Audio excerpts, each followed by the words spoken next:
My father was, he is on the left here, my father was officer of the General Staff of the Soviet Army. He was inspector of land forces, Soviet troops stationed in countries like Mongolia, Cuba, East European countries. This is the picture taken at the entrance of my Institute of Oriental Languages. It's a part of Moscow State University. As every Soviet student, I was, quote-unquote, volunteering for harvesting grain in Kazakhstan. By the end of my training in school, I was recruited by the KGB. This picture was taken on that day, and you can see again how happy it feels to be recruited by the KGB. Pay special attention to number of bottles on the table. One of my functions was to keep foreign guests permanently intoxicated the moment they land at Moscow airport. In 1967, the KGB attached me to this magazine, Look magazine. A group of 12 people arrived to USSR from United States to cover the 50th anniversary of October Socialist Revolution in my country. From the first page to the last page, it was a package of lies.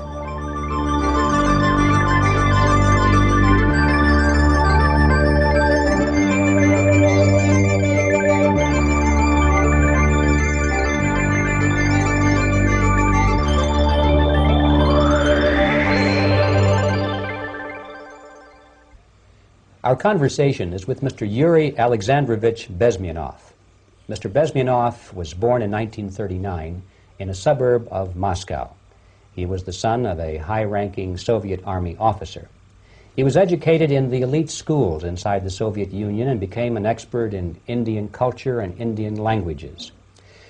He had an outstanding career with Novosti, which was the, and still is, I should say, the press arm or the press agency of the Soviet Union. It turns out that this is also a front for the KGB. One of his interesting assignments was to brainwash foreign diplomats when they visited Moscow. And he'll tell us a little bit about how they did this and how they planted information which eventually wound up in the press of the free world. He escaped to the West in 1970 after becoming totally disgusted with the Soviet system, and he did this at great risk to his life. He certainly is one of the world's outstanding experts on the subject of Soviet propaganda and disinformation and active measures. Mr. Bezmenov, I'd like to begin by having you tell us a little bit about some of your childhood memories. Well, the most vivid memory of my childhood was Second World War, or to be more precise, the end of the Second World War, when all of a sudden United States, from a friendly nation, which helped us to defeat Nazism, turned overnight into a deadly enemy. And it was very shocking because all newspapers were trying to present an image of belligerent, aggressive American imperialism. Most of the things that we were taught is that United States is aggressive power, which is just about to invade our beautiful, free, socialist country, that American CIA is dropping Colorado beetles on our beautiful potato fields to eliminate our crops, and each schoolboy had a picture of Colorado bug on the back page of his notebook, and we were instructed to go into collective fields to search for those little Colorado bugs. Of course we couldn't find any, neither we could find many potatoes, and that was explained again by the encroachments of the decadent imperialist power. The anti-American paranoia, hysteria in the Soviet propaganda was to such of such a higher degree that many less skeptical people or less stubborn would really believe that the United States is just about to invade our beautiful motherland, and some secretly hope that it will come true. That's interesting. Yes. Well, getting back to life inside the Soviet Union or inside communist countries in general, in this country, at the university level primarily, we read and hear that the Soviet system is different from ours, but not that different, and that there is a convergence developing between all of the systems of the world, and that really doesn't make an awful lot of difference what system you live under, because you have corruption and dishonesty and tyranny and all that sort of thing. From your personal experience, what is the difference between life under communism and life in the United States? Well, life is obviously very much different for simple reason that the Soviet Union is a state capitalist economically. It's a state capitalism where an individual has absolutely no rights, no value, his life is nothing, it's just like an insect. He is disposable, whereby in the United States even the worst criminal is treated as a human being, he has a fair trial, and some of them capitalize on their crimes. They publish their memoirs in their prisons and get handsomely paid by your crazy publishers. The differences, of course, in the daily life are very various, depending on whom we are talking about. In my own private life, I never suffered from communism simply because I was brought up in a family of high-ranking military officer. Most of the doors were open for me. Most of my expenses were paid by the government, and I never had any troubles with the authorities or with the police. So, in other words, I would say I enjoyed, or I had good reasons to enjoy, all the advantages of so-called socialist system. Mm-hmm. My main motivations to defect had nothing to do with affluence. It was mainly moral indignation, moral protest, rebellion against the inhuman methods of the Soviet system. Well, specifically, what did you object to? I objected, first of all, against oppression of my own dissidents and intellectuals. And that was the most disgusting thing that I witnessed as a young man, young student, who was brought up a very troublesome period in our history, from Stalin to Khrushchev, from total tyranny and oppression to some kind of liberalization. Second, when I started working for the Soviet embassy in India, to my horror, I discovered that we are millions times more oppressive than any colonial or imperialist power in the history of mankind. That my country brings to India not freedom, progress, and friendship between the nations, but racism, exploitation, and slavery, and of course economical inefficiency to this country. Since I fell in love with India, I developed something which by KGB standards is extremely dangerous thing. It's called split loyalty, when an agent likes a country of assignment more than his own country. I literally fell in love with this beautiful country, a country of great contrasts, but also great humility, great tolerance, and philosophical and intellectual freedoms. My ancestors used to live in caves and eat raw meat when India was a highly civilized nation 6,000 years ago. So obviously the choice was not to the advantage of my own nation. I decided to defect and to entirely dissociate myself from that brutal regime. Mr. Bezmenov, we've read a lot about the concentration camps and the slave labor camps under the Stalin regime. Now the general impression in America is that those things are part of the past. Are they still going on today, or what is the status? Yes. There's no qualitative change in the Soviet concentration camp system. There are changes in numbers of prisoners. Again, this is unreliable Soviet statistics. We don't know how many political prisoners are there in the Soviet concentration camps. But we sure know from various sources that at each particular time there are close to 25 to 30 million of Soviet citizens who are virtually kept as slaves in forced labor camp system. The size of the population of a country like Canada is serving terms as prisoners.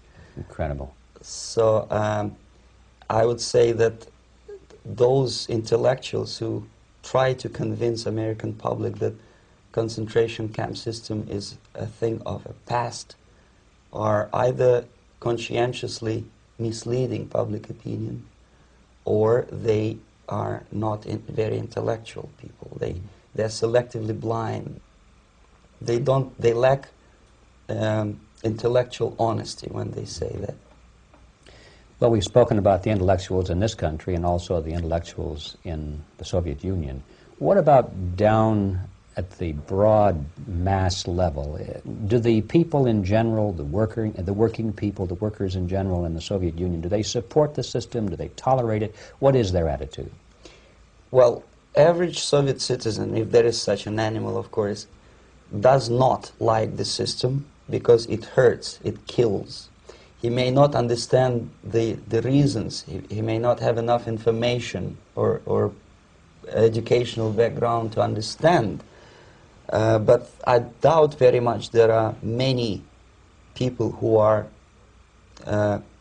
conscientiously supporting the Soviet system. There are not such people in USSR. Even those who have all the reasons to enjoy socialism, people like myself, who were a member of journalistic elite, they also hate the system for different reasons, though. Not because they lack material affluence, but because they are unfree to think, they are in constant fear, duplicity, split personality.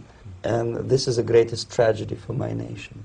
Well, what do you think are the chances of the people actually overcoming their system or replacing it?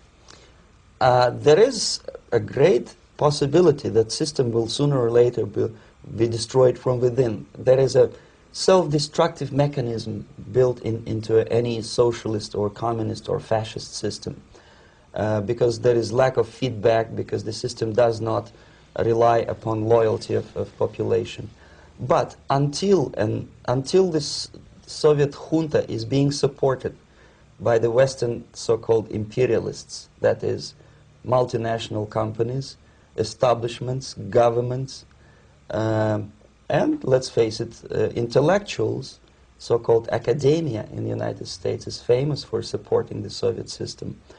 As long as the Soviet junta will keep on receiving credits, money, technology, grain deals, and political recognition from all these traitors of democracy or freedom, there is no hope, there is not much hope for changes in my country, and the system will not collapse by itself simply because it's being nourished by so-called American imperialism. This is the greatest paradox in history of mankind, when capitalist world supports and actively nourishes its own destroyer, destructor.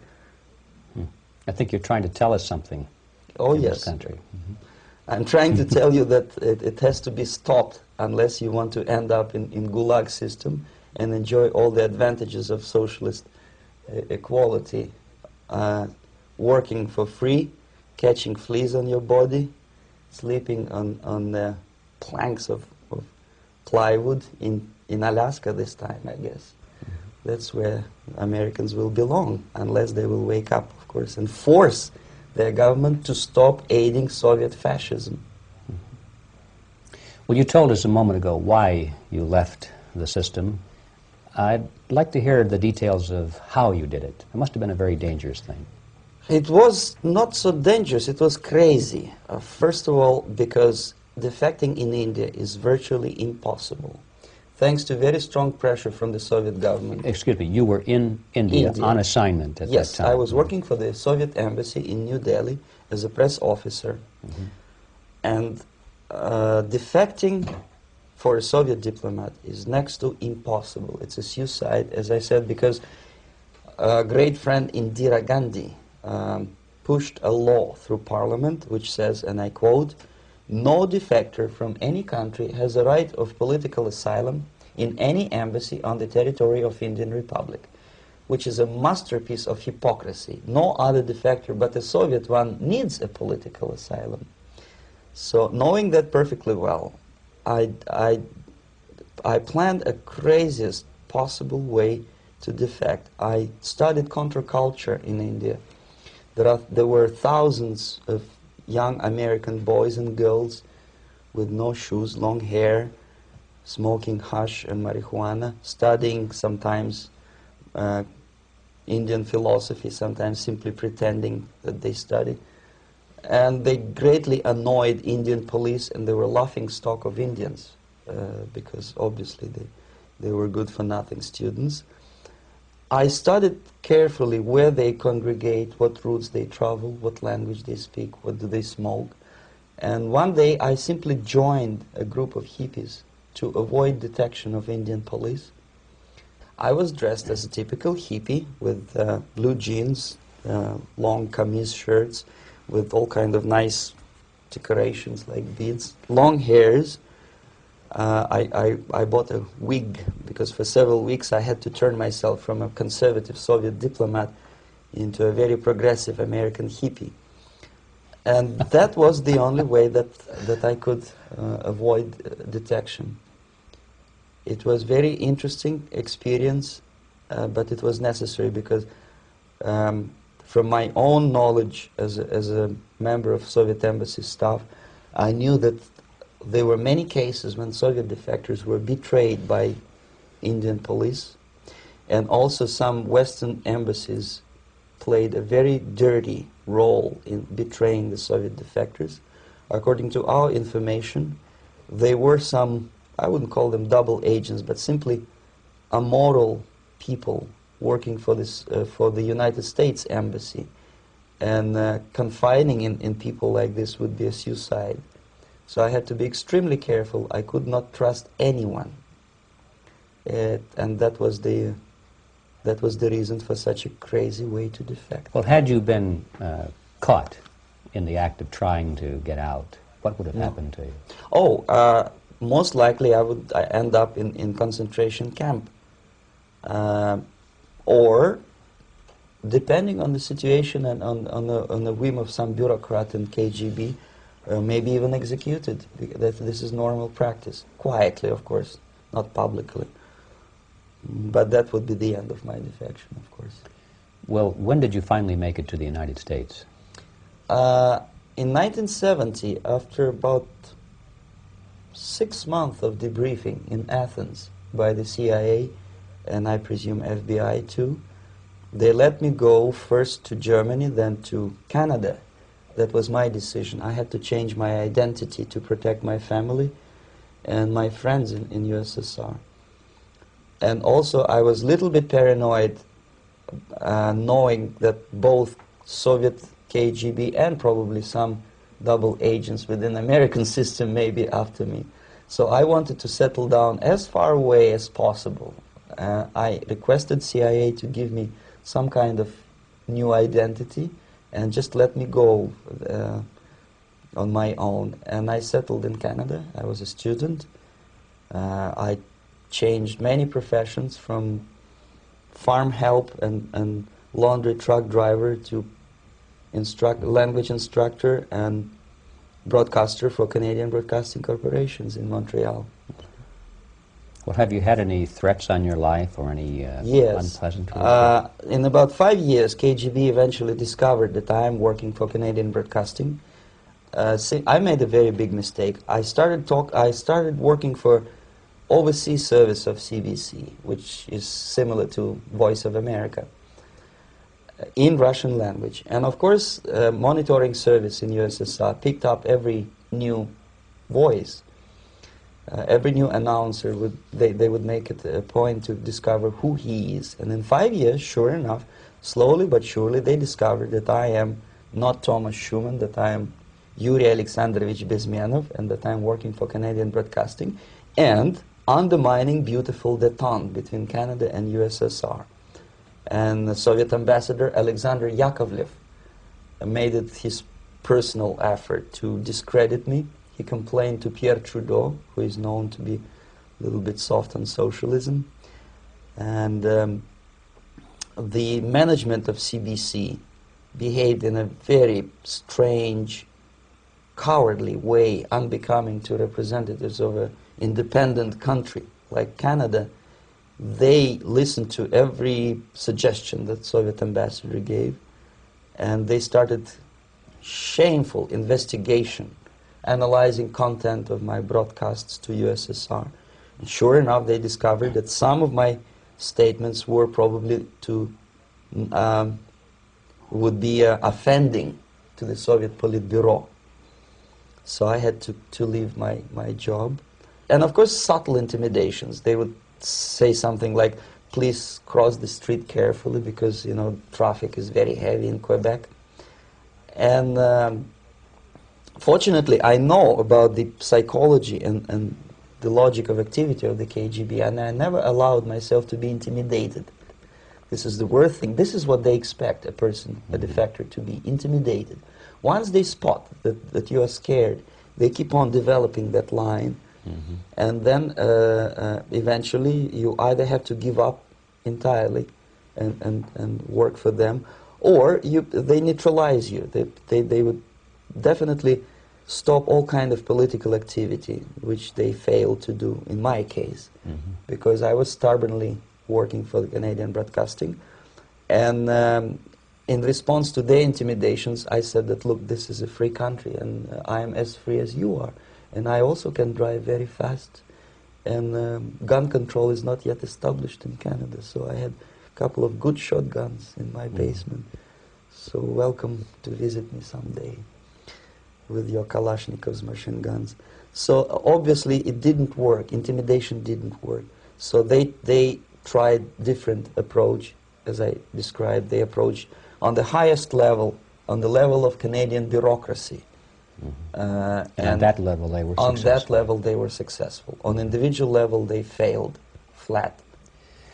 Mr. Bezmenov has brought a series of slides with him that he has taken from the Soviet Union, and I think this is a good time to take a look at the slides. Yes. Now, the viewers will be able to see these slides as we talk about them. Yes, this is a collection of slides which are, some of them are snapshots from my family album, some of them are documents which I smuggled from the Soviet embassy, and some are reproductions from local mass media. I usually show them to establish my credibility as a defector. This is a picture of my native town, Mytishi, about 20 miles north from Moscow.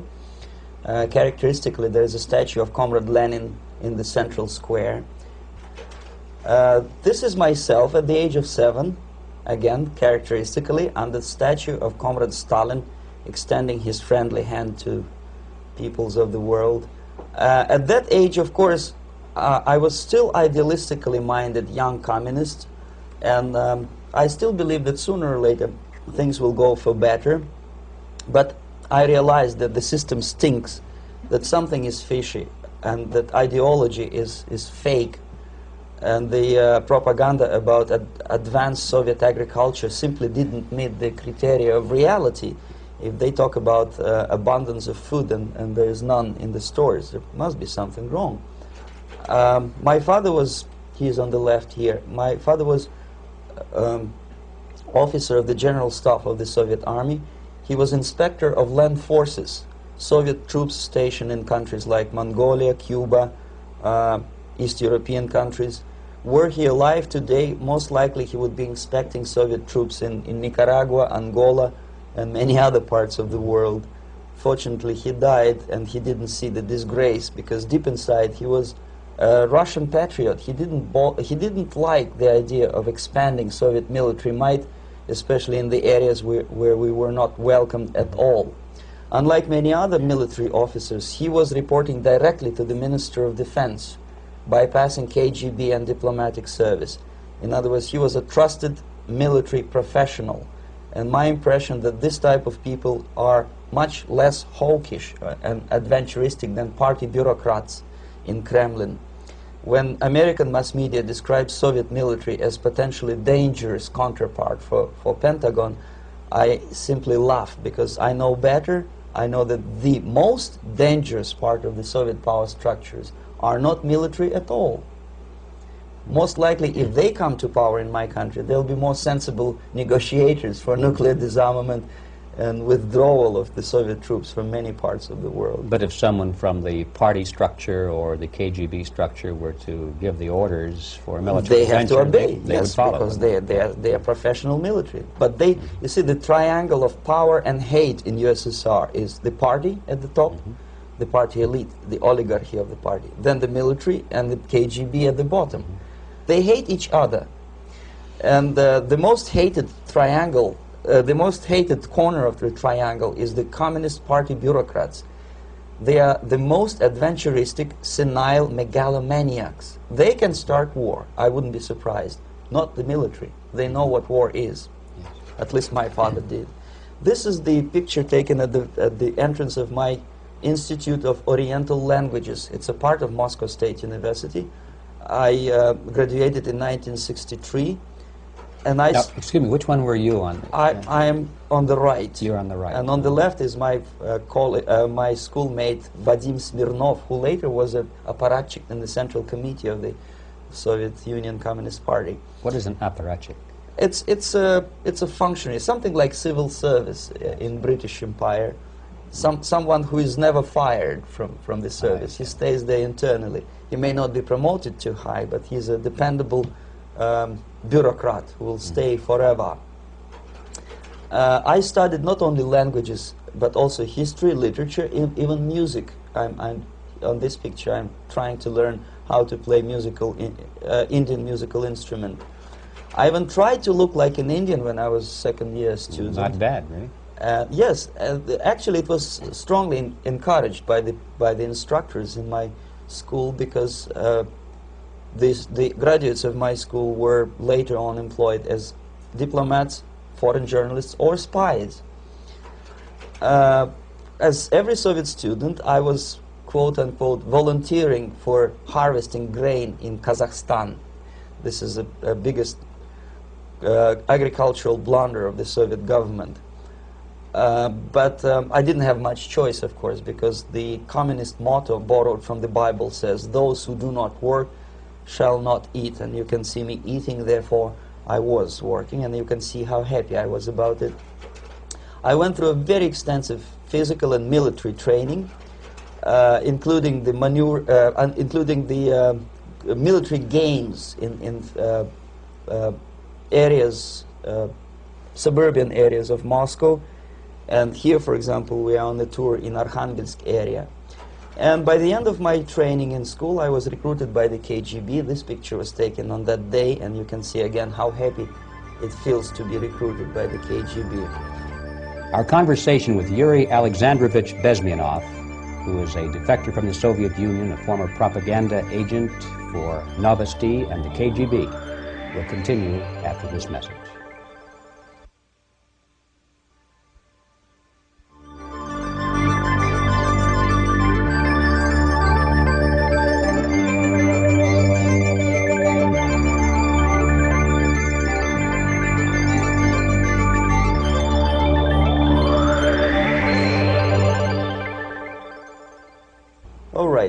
As every student in USSR, I went through very extensive physical and military training and civil defense training too. Unlike in the United States, where civil defense is virtually non-existent, zero. In USSR, every student, whatever his major subject, has to go through very extensive 4-year military and civil defense training. You can see me here with a group of students during one of the war games near Moscow. The main idea, of course, is to prepare a huge reserve army of the USSR. Each student has to graduate as a junior lieutenant. In my case, it was administrative and military intelligence service. My first assignment was to India as a translator with the Soviet Economical Aid Group, building refinery complexes in Bihar state and Gujarat state. At that time, I was still naively, idealistically believing that what I was doing contributes to the understanding and cooperation between the nations. It took me quite a number of years to realize that what we were bringing to India was a new type of colonialism, 1,000 times more oppressive and exploitative than any colonialism or imperialism in history of mankind. But at that time, I was still hoping that, well, maybe it's not that bad, could be worse, and things may go for better. And I even tried to implement the beautiful Marxist motto, proletarians of all the countries unite. I tried to unite with a nice Indian girl, and I was fascinated by Indian culture, by the family life in this country. But obviously, Communist Party had different plans for my genes, so I had to marry this beautiful Russian girl. In the span of my career, I married 3 times. Most of these marriages were marriages of convenience, on advice from the Department of Personnel. This is normal practice in USSR. When a Soviet citizen is assigned to a foreign job, he has to be married, either to keep family in USSR as hostages, or, if it's a convenience marriage like mine, so that the husband and wife are virtually informers on each other to prevent defection or contamination by decadent imperialist or capitalist ideas. In my case, I hated that girl so much that the moment I landed in Moscow, we were divorced, and I married later, second time. By the end of my first assignment in India, I was promoted to the position of public relation officer. You can see me here translating a speech by a Soviet boss. And you're on the right. I'm on the right here, yes. And it was, the occasion was commissioning of the refinery complex in Bihar, Barauni. Back in Moscow, I was immediately recruited by Novosti Press Agency, which is a propaganda and ideological subversion front for the KGB. 75% of the members of the Novosti are commissioned officers of the KGB. The other 25 are, like myself, co-opted agents who are assigned to specific operations. In this particular case, you can see me talking to students of Lumumba Friendship University in Moscow. This is a huge school under the direct control of the KGB and Central Committee, where future leaders of the so-called national liberation movements are being educated and selected carefully. And some of them have absolutely, this, for example, is a group of students from Lumumba. They don't look like students at all. They look more like military, and that's exactly what they were. They were dispatched back to their countries to be leaders of the so-called national liberation movements, or to be translated into normal human language, leaders of international terrorist groups. Another area of activity when I was working for the Novosti was to accompany groups of so-called progressive intellectuals, writers, journalists, publishers, teachers, professors of colleges. You can see me here in Kremlin. I'm second on the left, with a group of Pakistani and Indian intellectuals. Most of them pretended they don't understand that we are actually working on behalf of the Soviet government and the KGB. They pretended that they are actually being guests, VIP intellectuals, that they are treated according to their merits and their intellectual abilities. For us, they were just a bunch of political prostitutes to be taken advantage for various propaganda operations. Therefore, you can see perfectly well the senior colleague of mine on the left doesn't really have that much respect on his face, and myself with a very skeptical smile, typical KGB sarcastic smile, anticipating another victim of ideological brainwashing. This is how a typical conference in Novosti headquarters in Moscow looked like.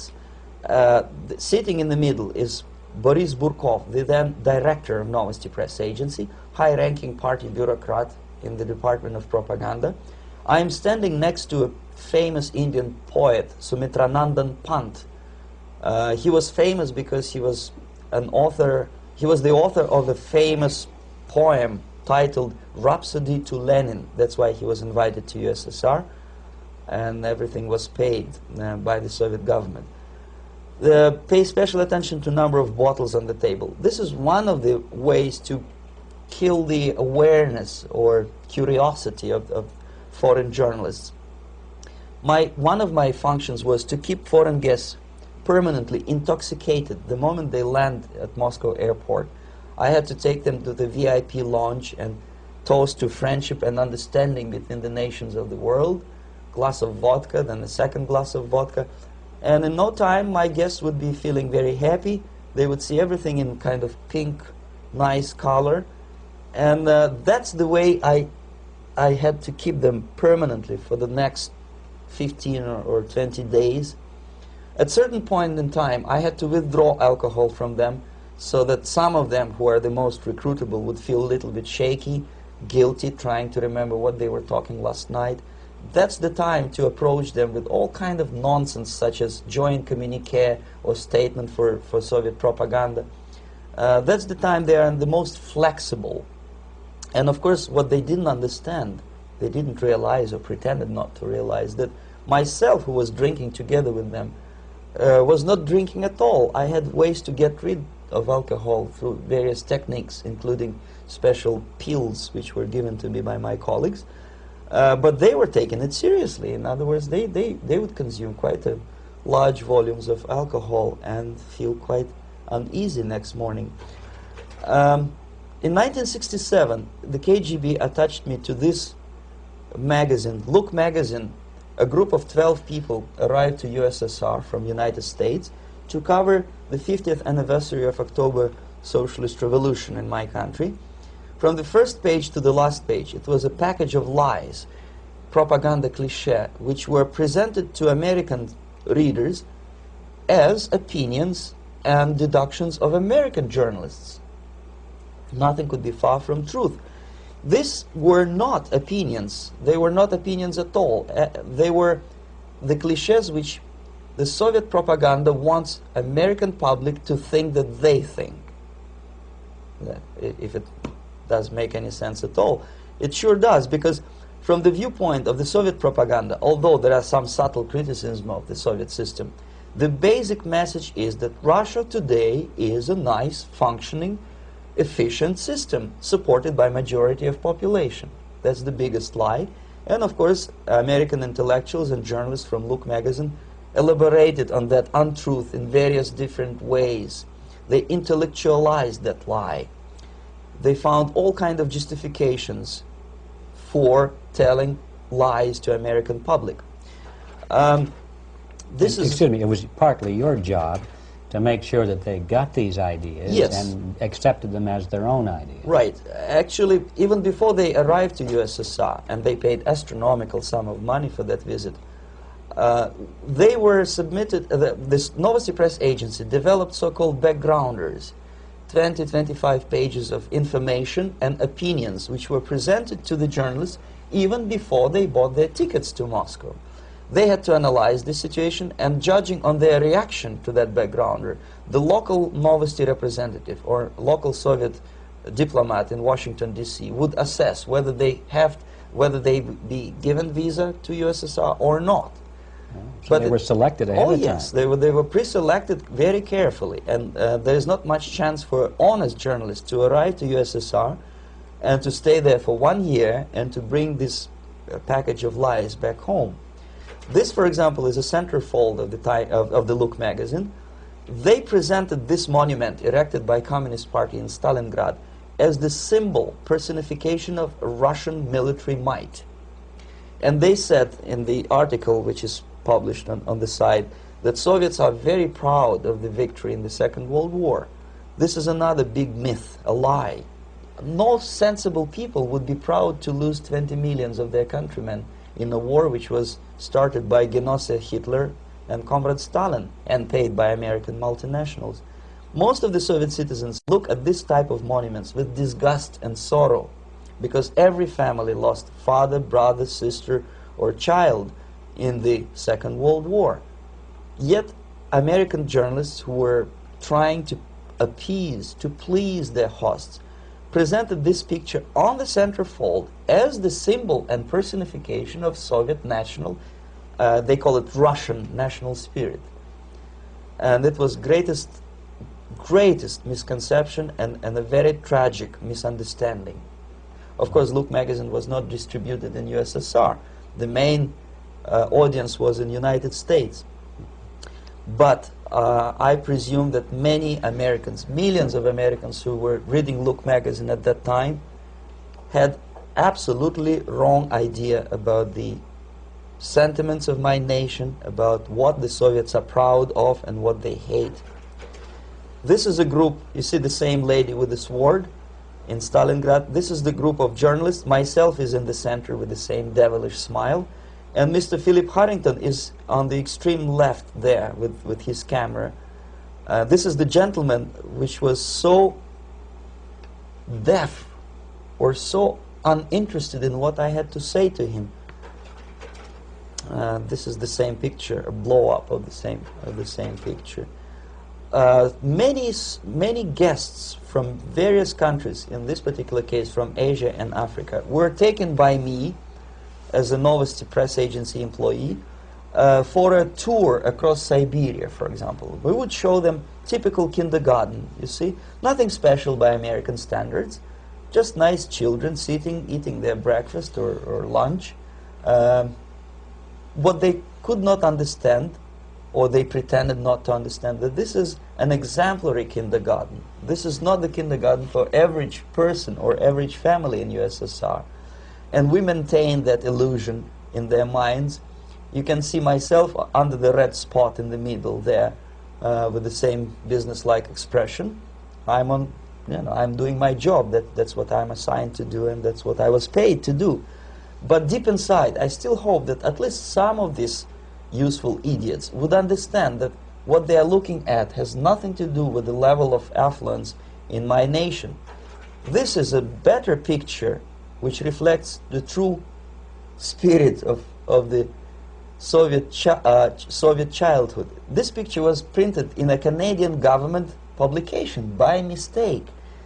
In the middle, you can see children playing on a small courtyard, and the caption goes, "This is a typical kindergarten in Siberia."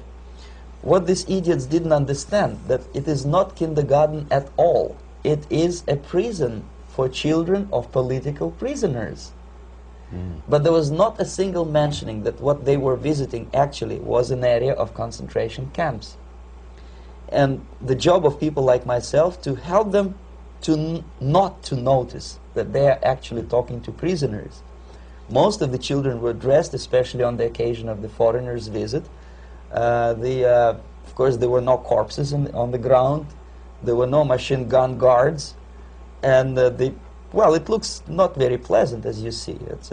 It looks dull, but obviously it does not create an impression that this is actually a prison. Well, did any of the journalists have the curiosity to ask about prisons and that kind of thing? Yes. They were in Siberia. This Yes. is what you associate. Yes, some of them asked questions, and naturally we would give them, for the stupid question, we give them stupid answer. No, there are no prisons in Siberia. No, most of the people who you see are free citizens of USSR. They are very happy to be here, and they are contributing to the glory of the socialist system. Some of them pretended that they believe what I was telling them, and most of them, we may discuss it later, what are the motivations of these people? Why would they stubbornly bring lies to their own population through their own mass media? I have various answers to this. There is not a single explanation. It's a complex of explanations. It's fear, pure biological fear. They understand that they are on the territory of an enemy state, a police state. And just to save their rotten skins and their miserable jobs, their affluence back home, they would prefer to tell a lie than to ask truthful questions and report truthful information. Second, most of these schmucks were afraid to lose their jobs, because obviously if you tell truth about my country, you will not last long as a correspondent of New York Times or Los Angeles Times. They will fire you. What kind of correspondent are you? You obviously cannot find common language with Russians if they kick you out in 24 hours. So just by trying to be conformist to their own editorial bosses, they tried not to offend the sentiments of the Soviet administrators and people like myself. Deep inside, I hope they would insult my or offend my sentiments. Obviously, they preferred not to. Another reason, I refuse to believe it, but obviously, there is another reason. Obviously, it's a greed. These people earn a lot of money. When they come back to USA, they claim that they are experts in my country. They write books which sells in million copies, titled like Russians, The Truth About Russia. Most of it is lie about Russia. Yet they claim to be Sovietologists. They play back myth about my country, the propaganda cliches. Yet they stubbornly resist the word of truth. If a person like Solzhenitsyn is either defecting or kicked out of USSR, they try all their best to discredit him and to discourage him. I don't have much chance to appear on national network with a true story about my country. But a useful idiot like Hendrik Smith or Robert Kaiser, they are big heroes. They come back from USSR. They say, oh, we were talking to dissidents in Russia. Big deal. Soviet dissidents are chasing American correspondents in the streets, and they're cowardly escaping from these contacts. For some strange reason, if you want to know more about Spain, you refer to Spanish writers. If you want to learn more about French, you read French writers. Even about Antarctica, I bet you would read Penguins. Only about the Soviet Union, for some strange reason, you read Hendricks and Schmendricks and all kind of Kissingers, because they claim that they know more about my country. They know nothing, or next to nothing, or they pretend that they know more than they actually do. I would say they are dishonest people who lack integrity and common sense and intellectual honesty. They bring back all kind of stories like that. A kindergarten in Siberia. Omitting the most important fact, it's a prison for children of political prisoners. Another greatest example of monumental idiocy of American politicians. Edward Kennedy was in Moscow, and he thought that he is a popular, charismatic American politician who is easygoing, who can smile, dance at the wedding in Russian Palace of Marriages. What he did not understand, or maybe he pretended not to understand, that actually he was being taken for a ride. This is a staged wedding, especially to impress foreign media, or useful idiots like Ed Kennedy. Most of the guests there, they had security clearance, and they were instructed what to say to foreigners. This is exactly what I was doing. You can see me in the same damn wedding palace in Moscow where Ed Kennedy was dancing here. You see, smiling. He thinks he's very smart. From the viewpoint of Russian citizens who observe this idiocy, he's narrow-minded, egocentrical idiot who tries to earn his own popularity through participation in propaganda farces like this. Here you can see myself. On the right, again, exemplary Soviet bride. On the left, 3 journalists from various countries, Asia, Africa, and Latin America. Obviously, they enjoying the situation. They will go back home and write the reports. We were present on a regular Soviet wedding. They were not present on a regular Soviet wedding. They were present, they were parts of a farce, of a circus performance. Another thing which I had to, sometimes risking my life, to explain to foreigners. Time magazine, for example, is very critical of South African racist regime. The whole article was dedicated to the shameful internal passport system where blacks are not allowing to live with whites. For some strange reason, for the last 14 years since my defection, nobody wanted to pay attention to my passport. This is my passport. It also shows my nationality, and it has a police rubber stamp, which is called propiska in Russian language, which assigns me to a certain area of residence. I cannot leave that area, same way as this black man cannot leave the area in South Africa. Yet we call South African government racist regime. Not a single Jane Schmonda or Fonda is brave enough, courageous enough to come to media and say, look, this is what happens in USSR. I send a copy of my passport to many American liberals and civil rights defenders and all the other useful idiots. They never bothered to answer me back. This shows what kind of integrity, what kind of honesty these people are. They're a bunch of hypocrites because they don't want to recognize a good example of racism in my country. This is the first stage of befriending a professor. You can see myself on the left with the same James Bond smile. On the right is my KGB supervisor, Comrade Leonid Mitrokhin, and in the middle a professor of political science in Delhi University. The next stage would be to invite him to a gathering of Indo-Soviet Friendship Society. There he is sitting next to his wife before he is being sent to USSR for free trip.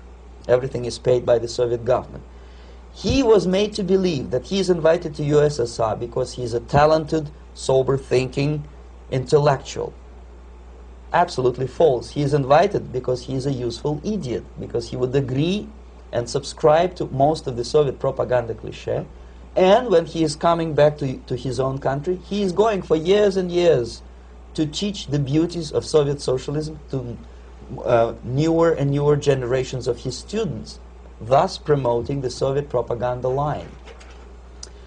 The KGB was even curious about this gentleman. It may look innocent. Maharishi Mahesh Yogi, a great spiritual leader, or maybe a great charlatan and crook, depending on from which side you're looking at him. Beatles were trained at his ashram in Hardwar in India how to meditate. Mia Farrow and other useful idiots from Hollywood visited his school, and they returned back to United States absolutely zonked out of their minds with marijuana, hashish, and crazy ideas of meditation. To meditate, in other words, to isolate oneself from the current social and political issues of your own country, to get into your own bubble, to forget about troubles of the world. Obviously, KGB was very fascinated with such a beautiful school, such a brainwashing center for stupid Americans. I was dispatched by the KGB to check what kind of VIP Americans attend this school. That's you on the left. Yes, I'm on the left. I was trying to get enrolled in that school. Unfortunately, the Maharishi Mahesh Yogi asked too much. He wanted $500 American for enrollment. But my function was not actually to get enrolled in the school. My function was to discover what kind of people from United States attend this school. And we discovered that, yes, there are some influential members of family, public opinion makers of United States, who come back with the crazy stories about Indian philosophy. Indians themselves look upon them as idiots, useful idiots. To say nothing about KGB, who looked at them as extremely naive, misguided people. Obviously, a VIP, say a wife of a congressman, or a prominent Hollywood personality, after being trained in that school, is much more instrumental in the hands of manipulators of public opinion and KGB than a normal person who understands, who looks through this type of fake religious training. Why would they be more susceptible to manipulation? I just mentioned that because, you see, a person who is too much involved in introspective meditation. You see, if you carefully look what Maharishi Mahesh Yogi is teaching to Americans, is that most of the problems, most of the burning issues of today can be solved simply by meditating. Don't rock the boat. Don't get involved. Just sit down, look at your navel, and meditate. And the things, due to some strange logic, due to cosmic vibration, will settle down by themselves. This is exactly what the KGB and Marxist-Leninist propaganda wants from Americans, to distract their opinion, attention, and mental energy from real issues of the United States into a non-issues, into a non-world, non-existent harmony. Obviously, it's more beneficial for the Soviet aggressors to have a bunch of duped Americans than Americans who are self-conscious, healthy, physically fit, and alert to the reality. Maharishi Mahesh Yogi obviously is not on the payroll of the KGB. But whether he knows it or not, he contributes greatly to demoralization of American society. And he's not the only one. There are hundreds of those gurus who come to your country to capitalize on naivete and stupidity of Americans. It's a fashion. It's a fashion to meditate. It's a fashion not to be involved. So obviously, you can see that if KGB were that curious, if they paid my trip to Hardwar, if they assigned me to that strange job, obviously they were very much fascinated. They were convinced that that type of brainwashing is very efficient and instrumental in demoralization of the United States. Our conversation with Yuri Alexandrovich Bezmenov, who is a defector from the Soviet Union, a former propaganda agent for Novosti and the KGB, will continue after this message.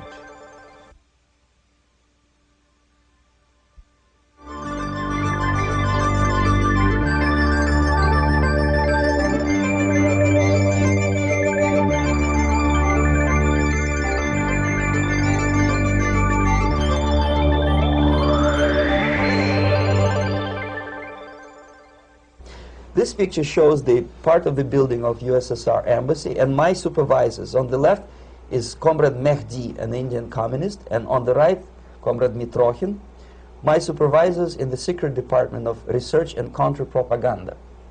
It has nothing to do with either research or counter-propaganda.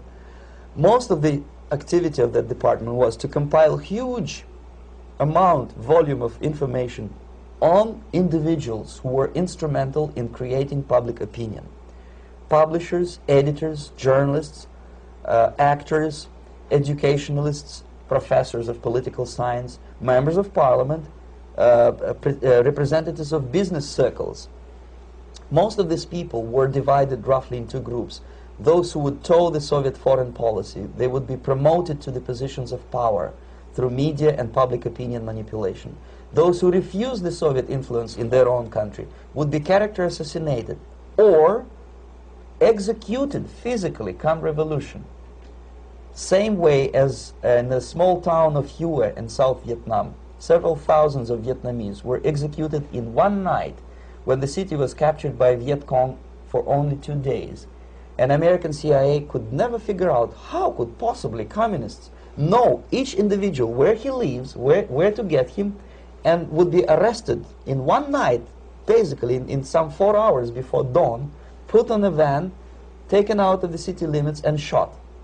The answer is very simple. Long before communists occupied the city, there was extensive network of informers, local Vietnamese citizens, who knew absolutely everything about people who are instrumental in public opinion, including barbers and taxi drivers. Everyone who was sympathetic to the United States was executed. Same thing was done under the guidance of the Soviet embassy in Hanoi, and same thing I was doing in New Delhi. To my horror, I discovered that in the files where people were doomed to execution, there were names of pro-Soviet journalists with whom I was personally friendly. Pro-Soviet? Yes. They were idealistically minded leftists who made several visits to USSR, and yet the KGB decided that come revolution or drastic changes in political structure of India, they will have to go. Why is that? Because they know too much. Simply because, you see, the useful idiots, the leftists who are idealistically believing in the beauty of Soviet socialist or communist or whatever system, when they get disillusioned, they become the worst enemies. That's why my KGB instructors specifically made a point, never bother with leftists. Forget about these political prostitutes. Aim higher. This was my instruction. Try to get into large circulation, established conservative media. Rich, filthy rich movie makers, intellectuals, so-called academic circles. Cynical, egocentric people who can look into your eyes with angelic expression and tell you a lie. These are the most recruitable people, people who lack moral principles, who are either too greedy or too suffer from self-importance. They feel that they matter a lot. These are the people who KGB wanted very much to recruit. But to eliminate the others, to execute the others, don't they serve some purpose? Wouldn't they be the ones we rely on? They serve purpose only at the stage of destabilization of a nation. For example, your leftists in United States, all these professors and all these beautiful civil rights defenders, they are instrumental in the process of the subversion only to destabilize the nation. When their job is completed, they are not needed anymore. They know too much. Some of them, when they get disillusioned, when they see that Marxist-Leninists come to power, obviously they get offended. They think that they will come to power. That will never happen, of course. They will be lined up against the wall and shot. But they may turn into the most bitter enemies of Marxist-Leninists when they come to power. And that's what happened in Nicaragua. You remember most of these former Marxist-Leninists were either put to prison or one of them split, and now he's working against Sandinistas. It happened in Grenada when Maurice Bishop was already a Marxist. He was executed by a new Marxist who was more Marxist than this Marxist. Same happened in Afghanistan when first there was Taraki, he was killed by Amin, then Amin was killed by Babrak Karmal with the help of KGB. Same happened in Bangladesh when Mujibur Rahman, very pro-Soviet leftist, was assassinated by his own Marxist-Leninist military comrades. It's the same pattern everywhere. The moment they serve their purpose, all the useful idiots are either be executed entirely, all the idealistically minded Marxists, or exiled or put in prisons, like in Cuba. Many former Marxists are in Cuba, in prison. So most of the Indians who were cooperating with the Soviets, especially with our Department of Information of the USSR Embassy, were listed for execution. And when I discovered that fact, of course I was sick. I was mentally and physically sick. I thought that I'm going to explode one day during the briefing at the ambassador's office. I would stand up and say something that we are basically a bunch of murderers. That's what we are. It has nothing to do with friendship and understanding between the nation and blah, blah, blah. We are murderers. We behave as a bunch of thugs in a country which is hospitable to us, a country which with ancient traditions. But I did not defect. I tried to get the message across. To my horror, nobody wanted even to listen, least of all to believe what I had to say. And I tried all kinds of tricks. I would leak information through letters or lost documents or something like that. And still I got no message. The message was not published, even in the conservative mass media of India. The immediate impulse to defect was Bangladesh crisis, which was described by American correspondents as Islamic grassroots revolution, which is absolute baloney. There was nothing to do with Islam, and there was no grassroots revolution. Actually, there are no grassroots revolutions, period. Any revolution is a byproduct of a highly organized group of conscientious and professional organizers, but has nothing to do with grassroots. In Bangladesh, it was nothing with grassroots. Most of the Awami League party members, Awami League means People's Party, were trained in Moscow in the High Party School. Most of the Mukti Fauj leaders, Mukti Fauj in Bengali means People's Army, same as SWAPO and all kind of liberation armies all over the world, the same bunch of useful idiots. They were trained at Lumumba University and various centers of the KGB in Simferopol, in Crimea, and in Tashkent. So when I saw that Indian territory is being used as a jumping board to destroy East Pakistan, I saw myself thousands of so-called students traveling through India to East Pakistan, through the territory of India, and Indian government pretended not to see what's going on. They knew perfectly well, the Indian police knew it, the intelligence department of the Indian government knew it, the KGB of course knew it, and the CIA knew it. That was most infuriating, because when I defected and I explained to the CIA debriefers they should watch out because East Pakistan is going to erupt any moment, they said I was reading too many James Bond novels. Anyway, so East Pakistan was doomed. One of my colleagues in the Soviet consulate in Calcutta, when he was dead drunk, he ventured into the basement to relieve himself, and he found big boxes which said printed matter to Dhaka University. Dhaka is the capital of East Pakistan. And since he was drunk and curious, he opened one of the boxes and he discovered not printed matter. He discovered Kalashnikov guns and ammunition in there. Anyway, it's a long story. When I saw the preparations for the invasion into East Pakistan, obviously I wanted to defect immediately. The only thing I couldn't at that time make up my mind when and where and how. One of the reasons, of course, you see, I was in love with India. I mentioned that before. I spoke the languages. I socialized with people. And I understood that I had to act fast unless I want this beautiful country to be permanently and irreparably damaged by our presence. One of the reasons not to defect was, as you can see, I was living in relative affluence. Who the hell in the normal mind would defect and do what? To be abused by your media, to be called McCarthyist and fascist and paranoid, or to drive a taxi in New York City? What for? What the hell for should I defect?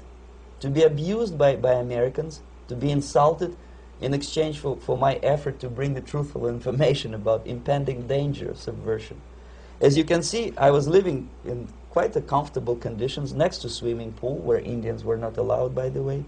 I was highly paid expert in propaganda. I had my family. I was respected by my nation. My career was cloudless. The third reason, how to defect with the family. To defect with the baby and the wife would be virtual suicide, because according to law, that hypocritical law which I quoted before, the Indian police will have to hand me over back to the KGB, and that will be the end of my defection and probably my life. Again, I cannot smuggle my wife because she was not quite sure what I was doing. She was not that idealistically involved, and she was definitely not in the total picture of what I was doing for the KGB. She would be shocked if I you know, put her in my van and drive her to the American embassy or elsewhere. That would be a greatest danger. So again, I had to defect in such a way that my defection would look as simple disappearance. And there were many cases like that when the Soviet agents simply disappeared, either killed in action or, thanks to their curiosity and their close contacts with radicals, some of them were killed by the Marxists, by the way. It happened in many African countries when the Soviet KGB were killed by Africans themselves. Not because they hated Marxism, Leninism, but because they were simply trigger-happy bunch of unruly characters. If you give them a machine gun, they will shoot. And some of the Soviets obviously were not careful enough to protect themselves, and they got into embarrassing situations when they were shot at the crossfire between factions of so-called liberation movements. Anyway, so I decided, as I said, to study the counterculture. I decided this probably would be the best way to disappear. I socialized with characters like this. On the left, you see, he's a barefoot American hippie. It took me quite a long time to study exactly what they were doing and how to mix with them. But eventually I did it. Most of Indian newspapers carried my picture and promise of 2,000 rupees for information about my whereabouts. But they were looking for the wrong person, because they obviously tried to stop a young Soviet diplomat in white shirt and tie, and this is how I looked at the time of defection. Nobody could possibly think that a Soviet diplomat would be as crazy as to join a bunch of hippies. That's you. Yes, travel India and smoke hash. So I made it literally almost like a Hollywood-style detective story. From under the nose of the KGB in Bombay airport, I landed the plane and I flew to Greece, where I was debriefed by the CIA. That's basically that's all for my slides. We can turn off the projector, and that's very interesting. Well, you spoke several times before about ideological subversion. That is a phrase that I'm afraid some Americans don't fully understand. When the Soviets use the phrase ideological subversion, what do they mean by it? Ideological subversion is the process which is legitimate, overt, and open. You can see it with your own eyes. All you have to do, all American mass media has to do, is to unplug their bananas from their ears, open up their eyes, and they can see it. There is no mystery. There is nothing to do with espionage. I know that espionage intelligence gathering looks more romantic. It sells more deodorants through the advertising, probably. That's why your Hollywood producers are so crazy about James Bond type of thrillers. But in reality, the main emphasis of the KGB is not in the area of intelligence at all. According to my opinion and opinion of many defectors of my caliber, only about 15% of time, money, and manpower is spent on espionage as such. The other 85% is a slow process which we call either ideological subversion or active measures, активные мероприятия in the language of the KGB, or psychological warfare. What it basically means is to change the perception of reality of every American to such an extent that despite of the abundance of information, no one is able to come to sensible conclusions in the interests of defending themselves, their families, their community, and their country. It's a great brainwashing process which goes very slow, and it's divided in 4 basic stages. The first one being demoralization. It takes from 15 to 20 years to demoralize a nation. Why that many years? Because this is the minimum number of years which requires to educate one generation of students in the country of your enemy. exposed to the ideology of the enemy. In other words, Marxism-Leninism ideology is being pumped into the soft heads of at least 3 generations of American students without being challenged or counterbalanced by the basic values of Americanism, American patriotism. The result you can see. Most of the people who graduated in the 60s, dropouts or half-baked intellectuals, are now occupying the positions of power in the government, civil service, business, mass media, educational system. You are stuck with them. You cannot get rid of them. They are contaminated. They are programmed to think and react to certain stimuli in a certain pattern. You cannot change their mind, even if you expose them to authentic information, even if you prove that white is white and black is black. You still cannot change the basic perception and the logic of behavior. In other words, these people, the process of demoralization is complete and irreversible. To get rid society of these people, you need another 20 or 15 years to educate a new generation of patriotically minded and common sense people who would be acting in favor and in the interests of the United States society. And yet these people who've been programmed and, as you say, in place and Yes. who are favorable to an opening with the Soviet concept, these are the very people who would be marked for extermination in this country? Most of them, yes. Simply because the psychological shock when they will see in future what the beautiful society of equality and social justice means in practice, obviously they will revolt.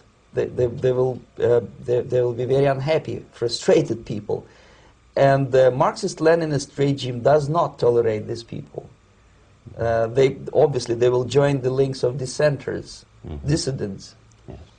Unlike in present United States, there will be no place for dissent in future Marxist-Leninist America. Here you can get popular like Daniel Ellsberg and filthy rich like Jane Fonda for being dissident, for criticizing your Pentagon.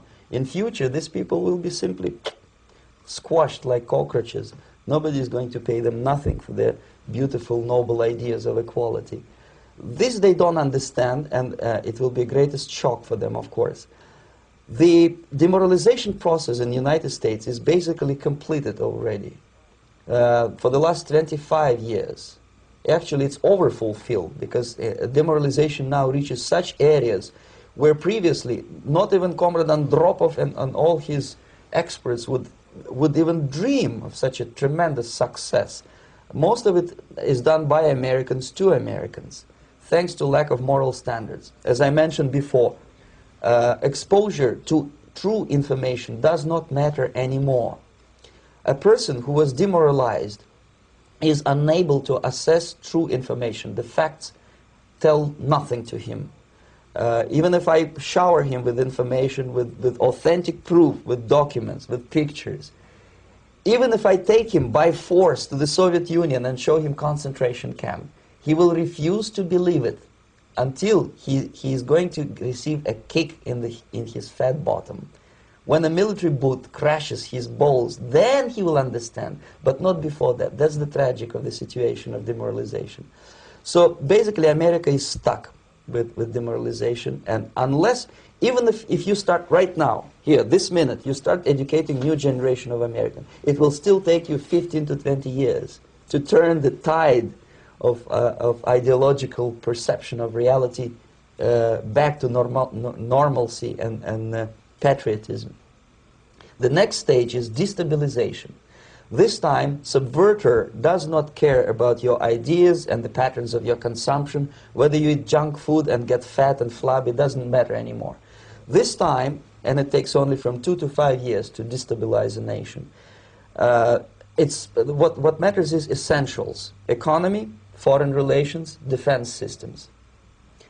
And you can see it quite clearly that in some areas, in such sensitive areas as defense and economy, the influence of Marxist-Leninist ideas in the United States is absolutely fantastic. I could never believe it 14 years ago when I landed in this part of the world, that the process will go that fast.